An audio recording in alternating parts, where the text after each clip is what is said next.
Jake Brennan had been a decorated officer once. Commander of the 3rd Fleet Strike Team.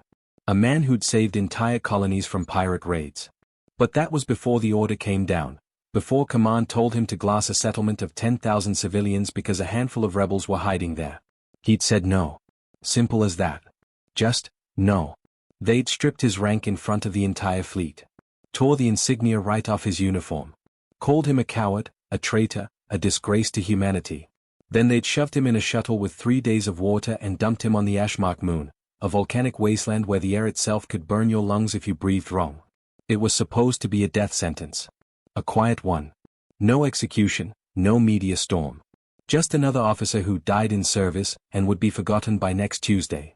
Jake stumbled through the black sand, his exosuit hissing and sparking. The cooling system had failed 2 hours ago, and now he was cooking inside his own armor. Sweat poured down his face, stinging his eyes. His water supply was already half gone, and he hadn't even found shelter yet. The landscape looked like hell's backyard. Volcanic vents spewed sulfur into the red sky. Rivers of lava cut through obsidian plains. Nothing lived here. Nothing could. Even the bacteria had the good sense to stay away. Jake laughed bitterly. This was what honor got you. A slow death on a forgotten moon while the people who'd ordered the murder of innocents went home to their families. He was about to sit down and just give up when he saw something that made him forget his pain entirely. Through the heat shimmer, maybe half a mile away, there was a crater. And in that crater, 3 massive shapes caught the dying sunlight like prisms. Eggs. Dragon eggs. Jake's heart hammered. Everyone knew the stories. Dragons had been spotted exactly twice in human history, both times centuries ago. Ancient, powerful, and utterly mysterious. Most scientists figured they'd gone extinct or fled to some distant corner of the galaxy. But here they were. 3 eggs the size of ground cars, their crystalline shells glowing within a light. Except, the light was wrong. Flickering. Fading. Like candles in the wind. Jake knew enough xenobiology to understand what he was seeing. Those eggs needed heat, serious, sustained heat, and whatever had been providing it was gone. The volcanic warmth wasn't enough. They were dying. Every instinct screamed at him to walk away. Dragon mothers were legendary for their protectiveness. Anything that came near a nest was killed on sight. If she came back and found him there? But Jake was already dead anyway, wasn't he? What did he have to lose? He started walking toward the crater. Each step felt heavier than the last. Not from fear, from exhaustion. His body was shutting down. Dehydration, heat stroke, probably some lovely radiation poisoning from the volcanic emissions. He had maybe a day left. 2 if he was unlucky. Might as well spend it doing something that mattered. Jake slid down into the crater, the black sand hot enough to burn through his gloves. Up close, the eggs were even more magnificent. Their shells weren't just crystal, they were alive somehow, pulsing with faint patterns like circuit boards. He could feel warmth radiating from them, but it was fading fast. He got to work. Found thermal stones near a lava flow and hauled them back one by one. Built a rough circle around the eggs. His exosuit's battery was dying, but he ripped out the power core and jury-rigged it into a heating element. Not elegant, but it worked. The eggs responded almost immediately. Their glow strengthened, the patterns flowing faster. Jake collapsed against the crater wall, watching his handiwork. His water was gone. His suit was dead. He'd probably die within hours. But those eggs were going to make it. He closed his eyes, feeling oddly peaceful. This was better than dying in the sand. Better than letting bitterness be his last emotion. He'd been a protector once. Might as well go out protecting something. Jake drifted in and out of consciousness. Fever dreams mixed with reality. He thought he heard wing beats like thunder. Felt a shadow pass overhead. When he opened his eyes, a dragon was staring down at him. She was massive, easily 100 feet long, scales like polished obsidian, eyes like molten gold. Her head alone was bigger than the shuttle that had brought him here. One breath could incinerate him. Jake tried to speak, but his throat was too dry. He managed a weak smile instead. At least his last sight was something beautiful. The dragon lowered her head slowly. Studied him with those impossibly ancient eyes. Then she did something Jake never expected. She breathed across him, not fire, but warm, moist air that smelled of cinnamon and smoke. Where her breath touched, his burns healed. Strength flowed back into his limbs. The dragon had just saved his life. Jake sat up slowly, his body still tingling from whatever the dragon had done to him. The pain was gone. The burns that had covered his arms were now just faint pink marks. Even his cracked lips felt normal again. He touched his face in disbelief, then looked up at the massive creature looming over him. The dragon settled onto her haunches, folding wings that could have covered a city block. She watched him with those golden eyes, intelligent and curious. Not hostile. That was the part that threw Jake completely off balance. Everything he'd heard said dragons killed first and asked questions never. But she'd healed him instead. Jake cleared his throat. "Thank you," he managed, his voice rough but working again. He pointed at the eggs, then at himself, trying to gesture that he'd been helping. They were dying. I couldn't leave them." The dragon tilted her head, studying him like a puzzle. Then she made a sound, low, rumbling, almost like words but in a frequency that made his bones vibrate. She was trying to communicate. Over the next few hours, Jake learned her name was Ashcaller. At least, that's what it sounded like when she sang it in that deep, resonant voice. She'd been away hunting in another star system when a solar flare had disrupted the thermal currents around her nest. She'd rushed back, terrified she'd find her eggs frozen and dead. Instead, she'd found a dying human keeping them warm with whatever scraps of technology he could salvage. That first night, Ashcaller brought Jake water. Real water, not the recycled stuff from his suit. She carried it in a container made from some kind of crystallized stone that kept it ice cold. Then she brought food, some kind of roasted meat that Jake didn't recognize but tasted better than anything he'd eaten in months. He ate slowly, watching her tend to her eggs. She'd curl around them, her body radiating heat like a living furnace. Sometimes she'd hum, and the eggs would glow brighter, responding to her voice. It was the most beautiful thing Jake had ever seen. On the third day, more dragons came. Jake woke to the sound of wings, dozens of them. He scrambled up to see the sky filled with dragons of every color. Crimson scales like rubies. Silver ones that caught the light like mirrors. One massive green drake that seemed to shimmer between solid and smoke.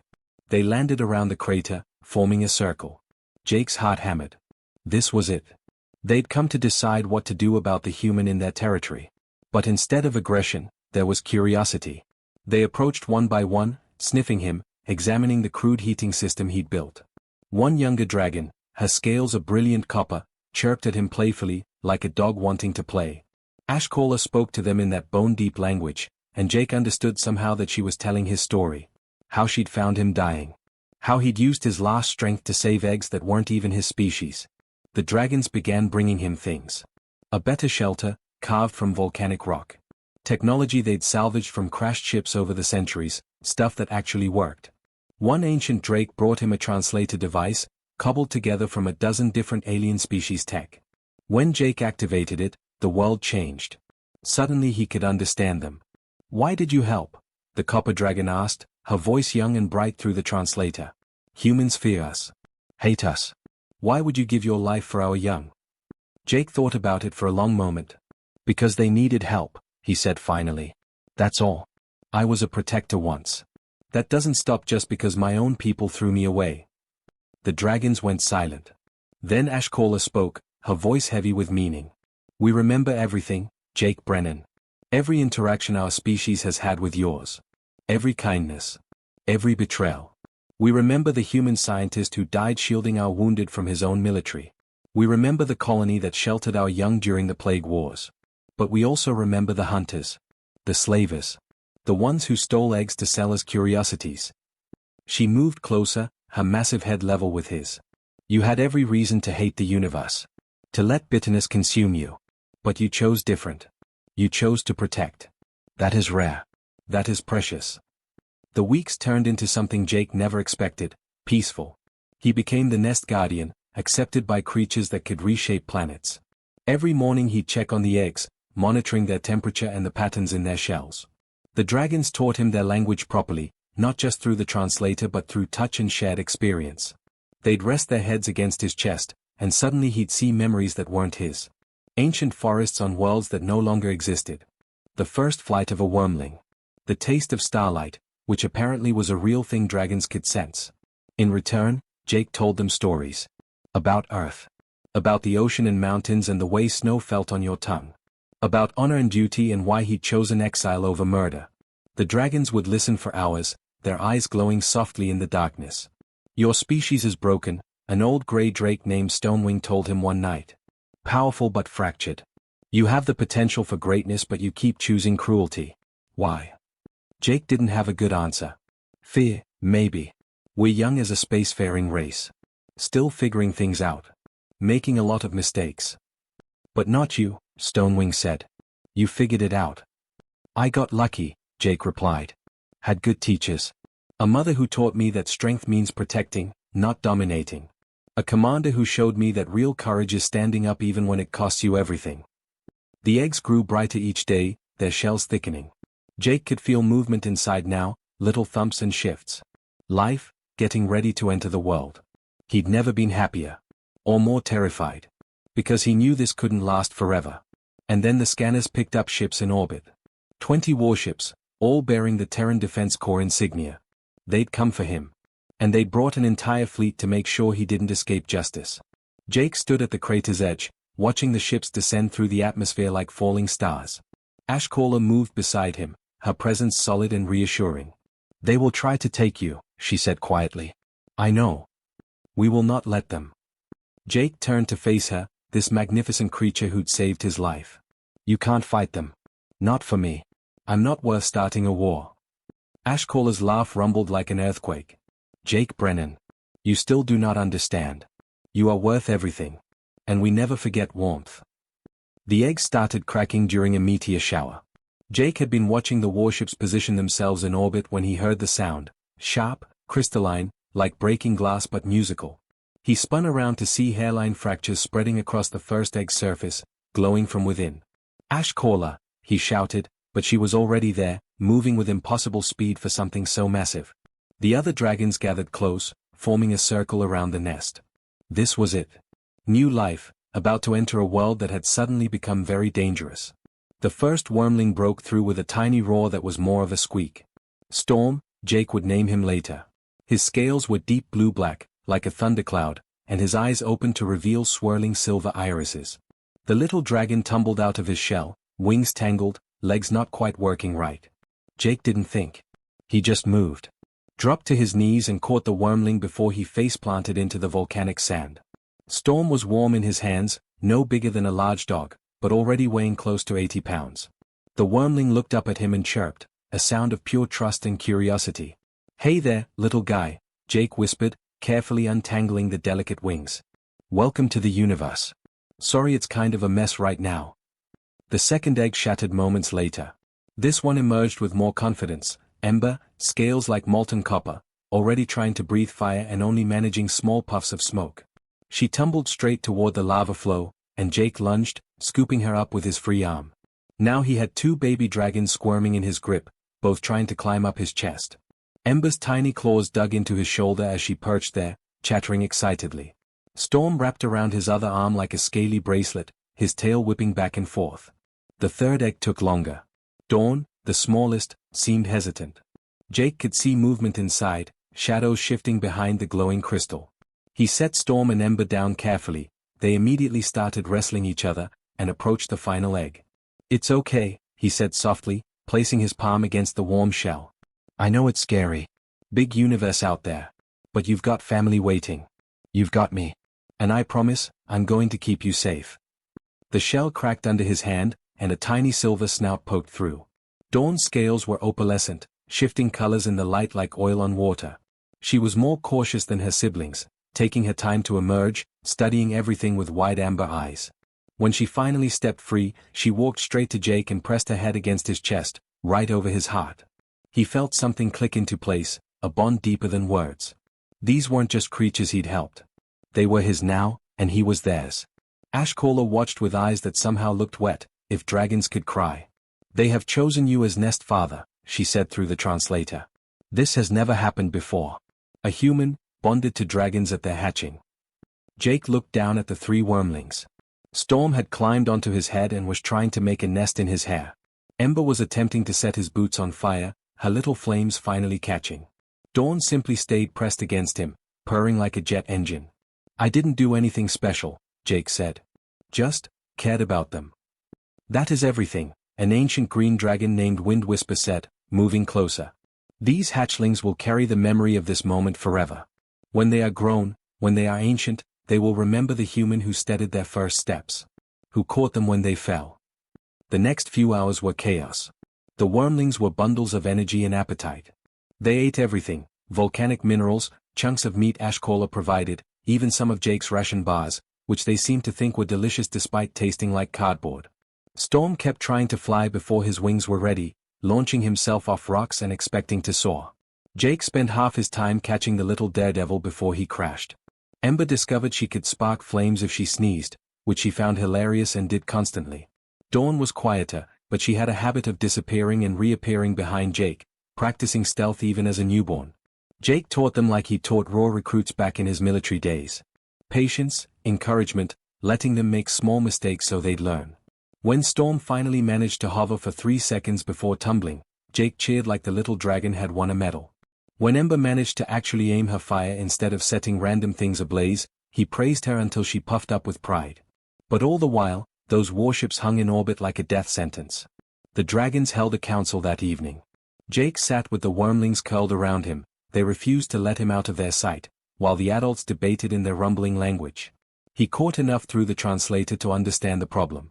If they fought the human fleet, they'd reveal themselves to the galaxy. Dragons had stayed hidden for centuries, letting most species believe they were extinct or mythical. It kept them safe. Kept their nests protected. But if they intervened now, that secret was gone forever. We cannot let them take Jake, Ashcaller argued. He is nest family now. We protect our own. And what of all our other young? Stonewing countered. What happens when humanity comes hunting, knowing we exist? Knowing where to find us? Then we show them why hunting dragons is a mistake, Wind Whisper said coldly. We have been patient. Peaceful. But we are not weak. Jake stood up, carefully moving the wormlings. Wait. Just wait. I can surrender. Go peacefully. You don't have to risk everything for me. Storm squeaked in protest, climbing back onto his shoulder. Ember actually bit his hand, not hard enough to break skin, but hard enough to make her point clear. Dawn simply stared at him with those ancient-looking eyes, and Jake could swear she was disappointed in him. You would abandon your young? Ashcaller asked, and there was steel in her voice. Walk away from those who need you. I'm trying to protect them, Jake said desperately. All of you. If the fleet attacks because of me. They attack because they are afraid, Wind Whisper interrupted. Afraid of difference. Afraid of justice. Afraid of a man who said no to murder. That fear is their weakness, not ours. The ancient dragon turned to face the council. I say we stand with Jake Brennan. And if humanity wants war, we remind them why their ancestors feared the dark. One by one, the dragons voiced their agreement. Even the cautious ones, even those who had the most to lose. They were going to fight. For him. For 3 wormlings who'd only been alive for a few hours. For the principle that sometimes, standing up for what's right matters more than staying safe. Jake looked down at Storm, Ember, and Dawn. 3 tiny lives that depended on him. 3 reasons to keep fighting, even when everything seemed hopeless. The warships began their descent, weapons hot and ready. And the dragons spread their wings, preparing to show humanity something it had forgotten. That some bonds can't be broken. And some guardians never surrender. The warships came down like thunder, their engines screaming through the atmosphere. Jake stood at the crater's edge with Storm perched on his shoulder, Ember at his feet trying to look fierce, and Dawn pressed against his leg. The wormlings could sense the tension. They knew something bad was coming, even if they didn't understand what. Admiral Grant's flagship landed first, followed by gunships and troop transports.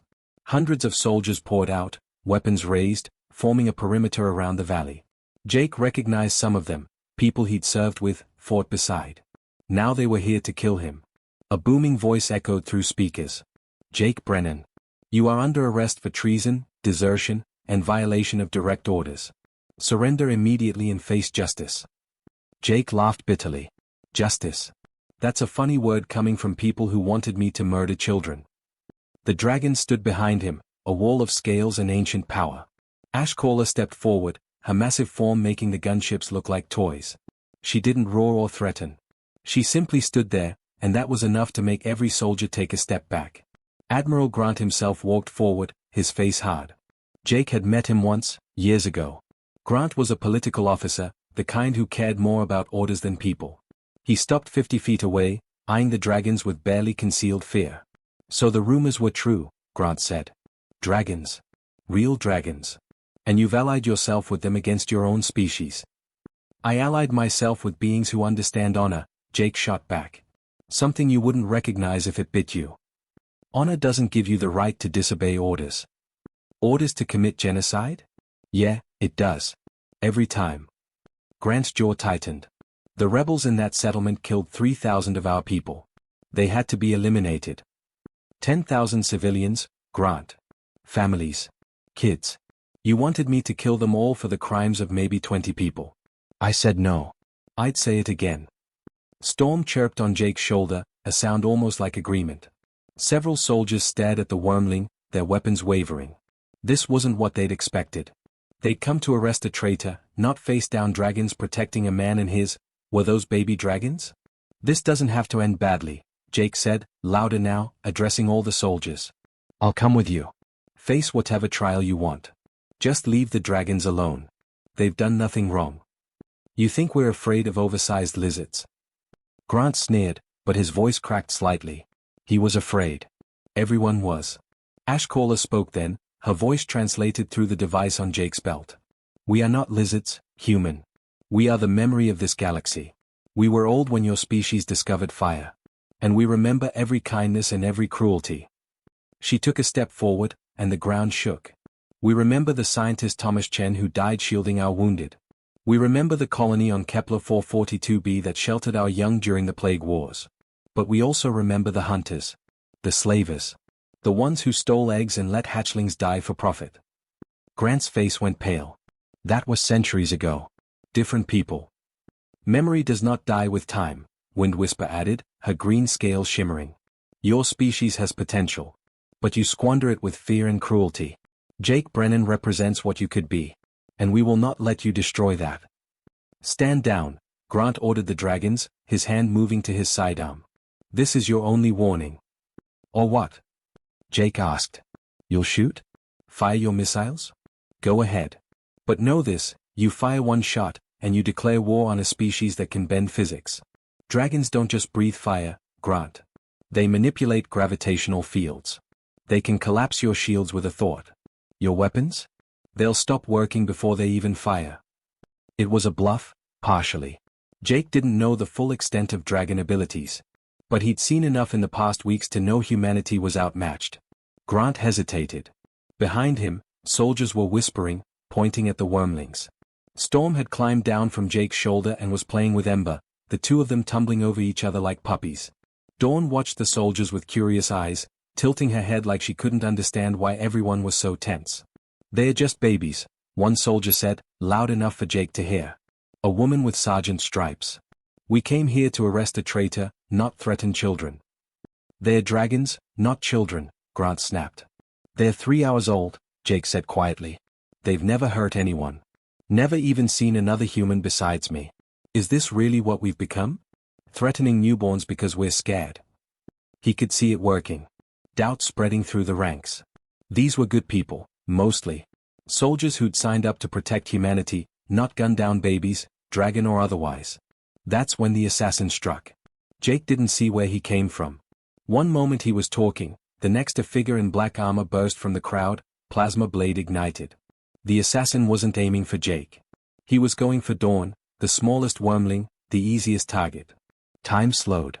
Jake saw the blade coming, saw Dawn frozen in surprise, saw Ashcaller too far away to intervene.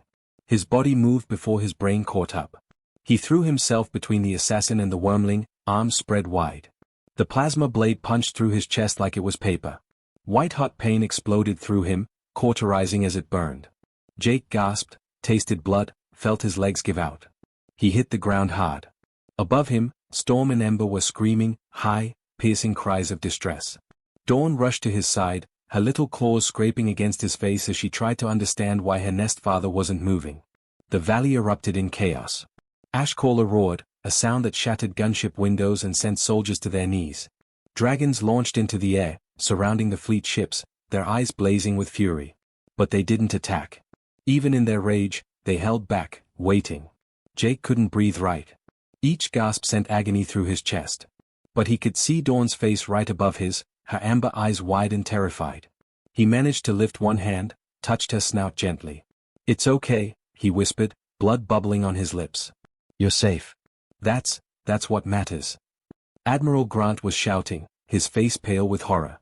The assassin had been rogue, Jake realized dimly. Grant hadn't ordered that. The Admiral was screaming for medics, for anyone to help, but Jake knew it was too late. The blade had gone straight through his heart.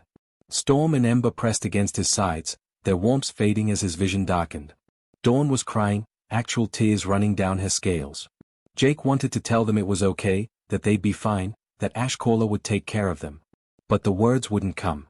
His vision narrowed to a tunnel, darkness creeping in from the edges.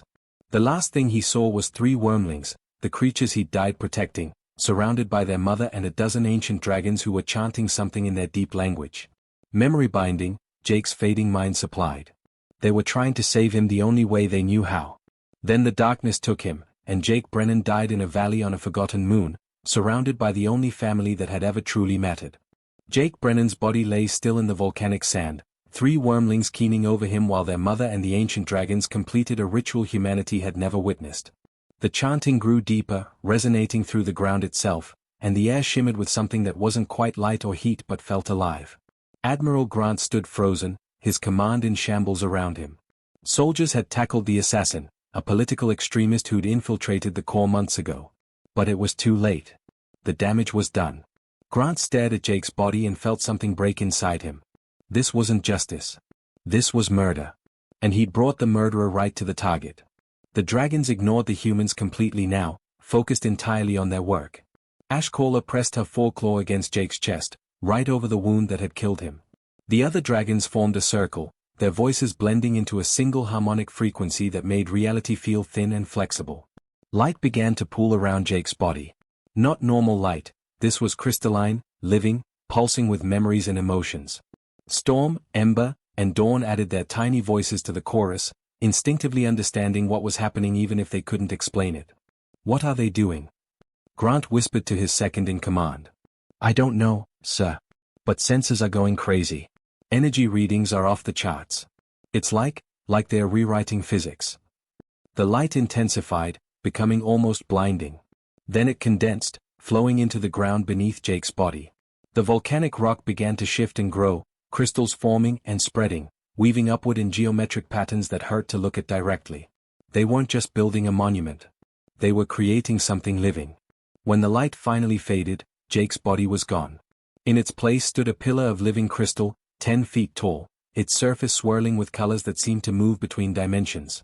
And inside that crystal, barely visible, was something that looked almost like a figure, or maybe a memory of one.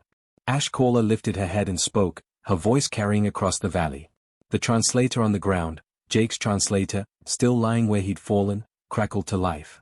"Jake Brennan is not gone," she said. "We cannot bring back the dead. No species can. But we can preserve what matters. His memories. His emotions. His essence. Everything that made him who he was. It is now woven into our genetic memory. Every dragon born from this moment forward will remember him. Will know his story. Will carry his warmth." Grant felt tears on his face and didn't bother wiping them away. "I don't understand." Stonewing, the ancient grey drake, turned to face him. "Your species forgets. That is your weakness and your curse. You forget the lessons of the past. Repeat the same mistakes. But we remember everything. And now Jake Brennan is part of that memory. He is eternal." The 3 wormlings approached the crystal monument, pressing their snouts against it. The surface rippled at their touch, and for just a moment, Grant could have sworn he saw Jake's face form in the crystal, smiling down at them. "This changes nothing," Grant said, but his voice had no conviction. "He still broke the law. Still defied orders." "And you still ordered the death of innocents," Wind Whisper replied. "Shall we compare crimes, Admiral? Shall we discuss justice?" Grant had no answer. Around him, his soldiers were lowering their weapons. Many were openly crying. They'd come here expecting to arrest a traitor and found a man who died protecting children. Dragon children, yes, but children nonetheless. "We're leaving," Grant said finally. "All of us. This moon is now off-limits to human activity. Declared a protected zone." "You have no authority," one of his officers started. "I'm making it my authority," Grant snapped. "I'll face court-martial if I have to. But I won't compound this mistake. These dragons could have killed us all. They didn't. Because despite everything, they showed more restraint than we did. The fleet withdrew over the next hour. Grant was the last to leave, standing at the crater's edge and looking back at the crystal monument. Storm, Ember, and Dawn lay curled around its base, refusing to leave their nest father's resting place. "I'm sorry," Grant said quietly, knowing Jake couldn't hear. "You were right. About all of it. I just hope someday we can be worthy of what you tried to show us." Years passed. Then decades. Then centuries. The story of Jake Brennan spread like wildfire through human space. At first, the government tried to suppress it, too embarrassing, too damaging to military authority. But soldiers talked. Videos leaked. The truth couldn't be contained. People started making pilgrimages to the Ashmark moon, now called Brennan's Rest. The dragons allowed it, under strict conditions. No weapons. No mining. No disruption of the valley. Those who came left offerings at the crystal monument, flowers that couldn't survive in the volcanic soil, but the gesture mattered more than the gift. Storm, Ember, and Dawn grew into magnificent adults. Storm became a drake the color of midnight storms, his voice like thunder. Ember's scales burned like living metal, and her fire could melt starship hulls. Dawn remained the smallest, but her scales shifted through every color imaginable, and she moved between shadows like she was part of them. They became ambassadors, traveling to human worlds and telling their nest father's story. They spoke to children in schools, to politicians in chambers, to soldiers in training camps. And they always carried the same message: strength is choosing right over easy, even when it costs you everything. The dragons emerged from hiding, cautiously at first, then more openly. They shared knowledge with humanity, not technology, but wisdom. How to live in balance. How to remember the past without being trapped by it. How to be powerful without being cruel. A galactic union formed 50 years after Jake's death. Humans and dragons as founding members, later joined by a dozen other species. Its charter was signed at the Crystal Monument, with Storm, Ember, and Dawn as witnesses. The first line of that charter read, "In memory of Jake Brennan, who showed us that one person's choice can change the destiny of entire civilizations." Children grew up learning his story. Not as mythology or legend, but as documented history. Every detail preserved in dragon memory, perfect and unchanging. They learned about the officer who said no. Who chose exile over murder. Who died protecting children that weren't even his species. In dragon culture, they had a phrase for him. The translator rendered it as the guardian who stayed, but that didn't capture the full meaning. It meant someone who held the line when everyone else fled. Who protected the vulnerable when it cost everything. Who chose warmth over bitterness, even in the coldest dark. It became the highest honor a dragon could bestow on any being. And in 600 years, only 3 others had earned it. Jake's monument became something more over time. The living crystal grew, fed by dragon's song and the memories of those who visited. It spread across the valley floor, creating patterns that spelled out stories in languages that didn't exist yet. Xenobiologists studied it for decades and never fully understood how it worked. But the wormlings, now ancient drakes themselves, understood perfectly. They'd sit beside the monument sometimes, usually late at night when no visitors were around, and they'd talk to it. Tell Jake about their day. About the stubborn human diplomat they'd been negotiating with. About the hatchlings who'd just learned his story and wanted to meet the legendary nest father. And sometimes, just sometimes, the crystal would pulse with warm light. Like a heartbeat. Like Jake was listening and approving of the universe they'd built in his name. Storm stood beside the monument one evening, now over 300 years old, and spoke to the crystal like he had countless times before. "We never forgot, Nest Father," he rumbled. "We never will. Every dragon born carries your warmth. Every human child learns your name. You thought you were just one broken soldier making one small choice. But you changed everything. You showed 2 species how to be better." The crystal pulsed. Warm. Eternal. And in dragon memory, perfect and unchanging, Jake Brennan smiled and steadied the wings of 3 wormlings taking their first flight toward the stars.